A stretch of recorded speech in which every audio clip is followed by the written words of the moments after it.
Also, like, as we all know, it's not a secret from anyone, a massive part of our gold and currency reserves are frozen in Western banks.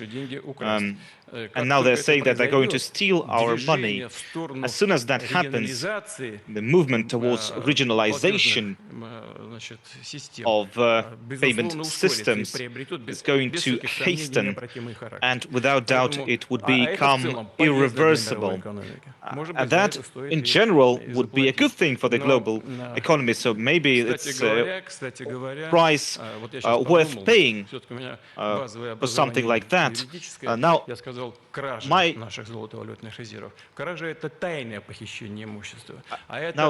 I would say that it's not just stealing our money, it's plundering our money. It's robbery, it's daylight robbery, because they're not even concealing it.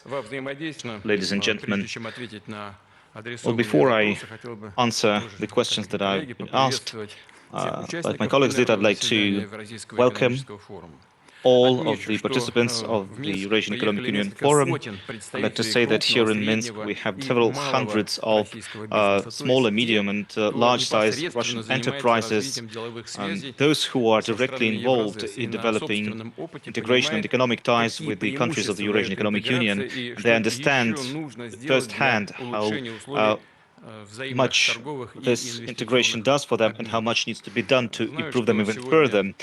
I know that, and this is something that we've heard about before today, there have been seminars, there will be seminars as part of this forum. A number of issues have been addressed, and I'd like to emphasize that all of the good ideas and proposals that have been presented by our colleagues will be taken into account as we strengthen the Eurasian Economic Union and its integration efforts. Now, as to the position of this organization within the new multipolar system of international relations, I know that some numbers, some figures have been already named today, but perhaps I need to do that again because it's really important. Now, this Eurasian Economic Union recently has marked its 10-year anniversary. It's become stronger as an integration organization. Its economic potential has become much greater. And the Eurasian Economic Union is now rightly one of the global centers of economic development. And let me reiterate that the global GDP of our countries went from $1.6 trillion to $2.6 trillion, and our trade with other countries rose by 38% and is now $800 billion, which is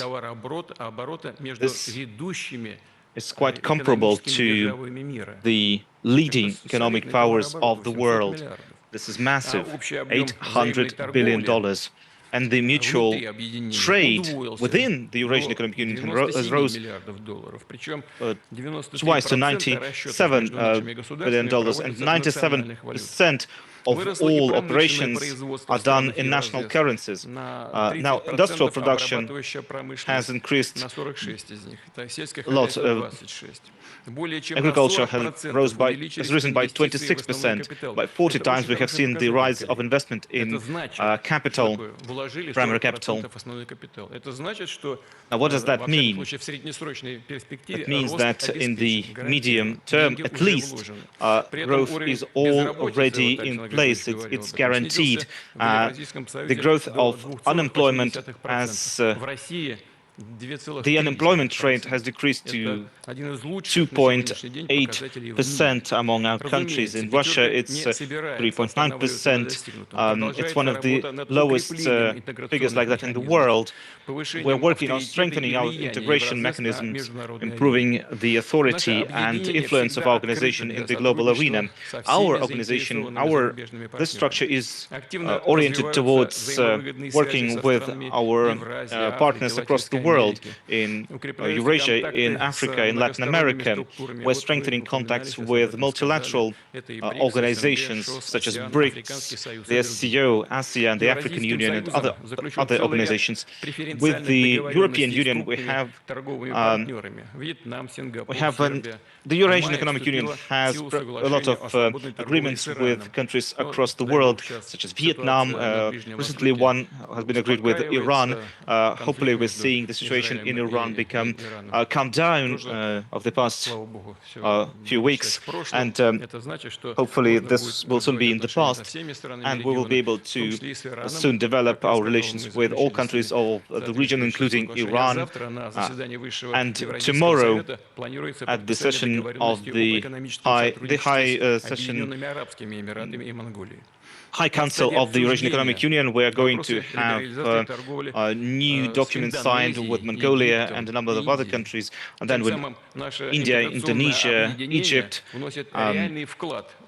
Through that, our organization makes a contribution to creating a space for industrial and economic growth on the continent, a space where everyone's rights for having their own model for development is respected and the interests of all participants are taken into account. And we're convinced that based on this equal and quality-based and trust-based system, this is the way forward towards a multipolar global system of relations. We are moving towards that at a good pace. Now, as to your second question about our cooperation with the global organizations and institutions, now the countries of the Eurasian Economic Union are taking steps to integrate their economic infrastructure. We have plans to create a common market, the Bank of Development, and the Eurasian Bank for Stabilization and Development. These agencies help provide loans to projects that have massive integration effects and maintain stability and sustainability across the continent. Our stabilization fund has over $9 billion already accumulated. This money could be used to support the budgets of the member states. We have the construction and modernization of facilities, energy facilities in Kyrgyzstan and industrial enterprises in Armenia financed. Now, in Russia, several infrastructure projects, including the Pulkovo Airport in St. Petersburg and other infrastructural projects, are also financed in part through that mechanism. We are maintaining contact with the BRICS New Development Bank, the Asia Bank for Infrastructure Investment, and other organizations. As far as I remember, our bank helped the Eurasian Economic Union create a digital agenda, which was used to ensure that the legal frameworks of all the Eurasian Economic Union member states, that they are aligned with each other.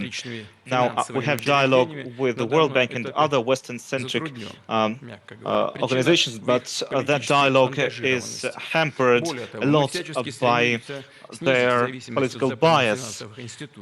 We have tried to reduce our reliance on Western-based organizations and institutions.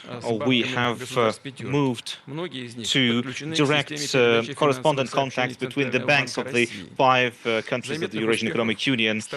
We have achieved a lot of progress in aligning our national system of payments and bank cards. Another important thing I wanted to say, we mentioned BRICS here today, and As part of BRICS, we're working on creating a digital investment platform. Ideas like that could be implemented within the Eurasian Economic Union as well. And the same goes for other national payment instruments, national digital payment systems, electronic money, etc. Without doubt, regional financial institutions that are emerging right now, they will be multiplying and they will become more global, going from local to global.